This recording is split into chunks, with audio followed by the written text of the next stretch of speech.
안녕하세요. 오늘은 2019년 7월 9일 화요일입니다. 오늘 말씀은 고린도 후서 2장 말씀을 읽었어요. 제일 기억에 남는 부분은 10절에서 11절 말씀이었고요. 또 1절, 2절도 그와 관련해서 이렇게 복선처럼 느껴졌습니다. 이제 말씀을 좀 볼게요. 그 10절 부분을 보면은 너희가 무슨 일이든지 네게 용서하면 나도 그리하고 그것은 너희를 위하여 그리스도 앞에서 한 것이니.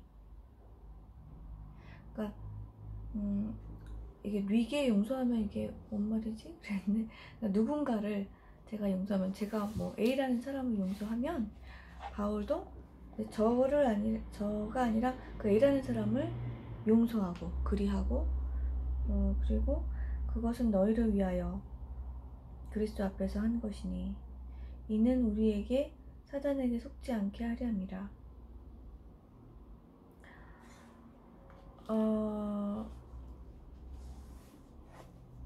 1절에 보면 좀 새롭게 느껴진 부분이 나오는데요.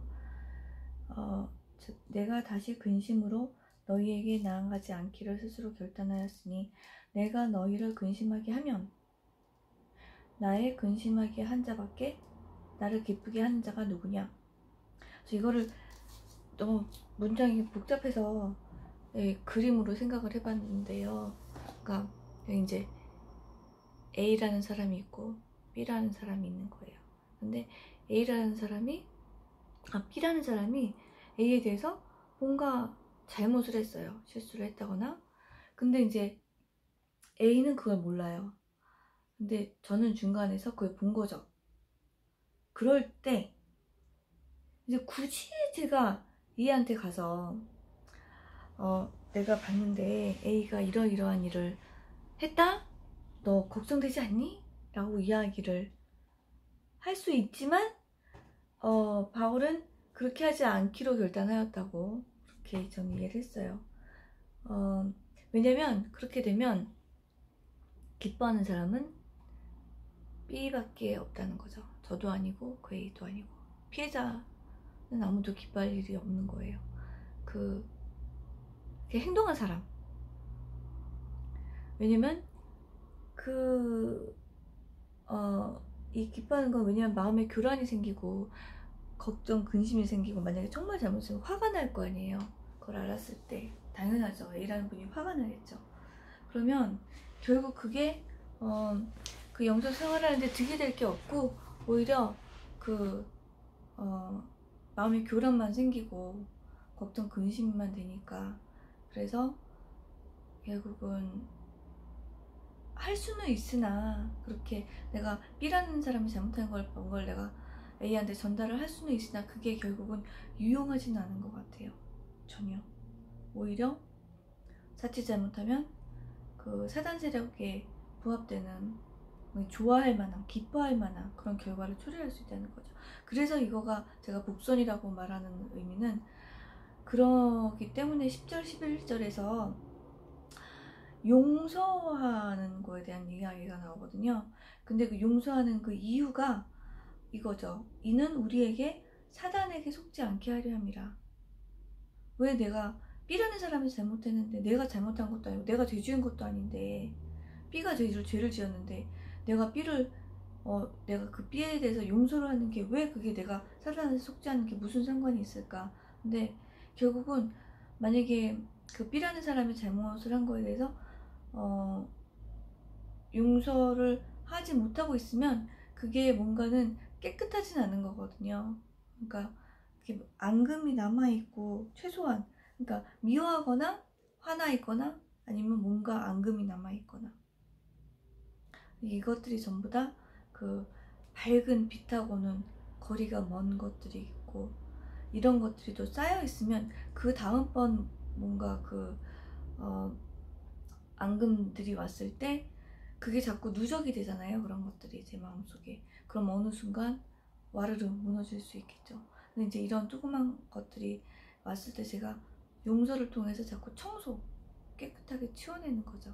그래서 그런 것들이 쌓이지 않게 하면 다음에 뭐 1kg짜리가 큰 게 한 방에 딱 왔어요.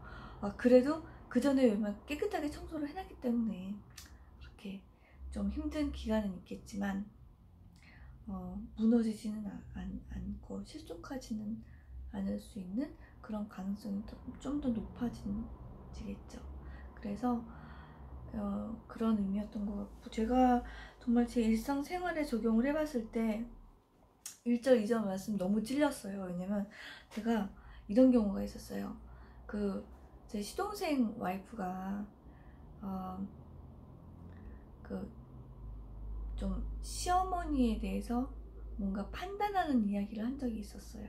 그러면서 사실 페이스북 메시지로 저한테 이걸 왔는데, 이거 너하고 나하고만 하는 얘기인데 뭐 이러이러해서 나는 이렇게 생각하고 이 시어머니가 이걸 잘 안 했기 때문에 지금 이런 것들이 지금 현상이 드러나고 있다, 뭐 이런 이야기를 쓴 적이 있거든요.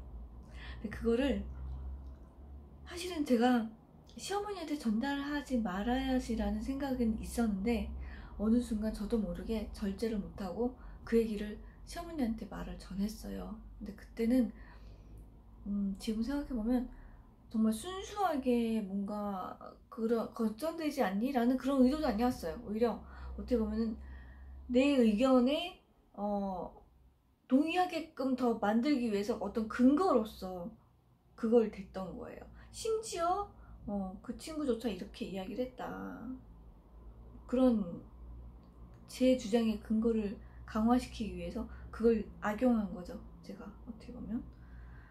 그 부분에 대해서는 정말 좀 후회가 드네요. 오늘 1절 2절 말씀 보니까 고자질한 거예요, 사실 제가.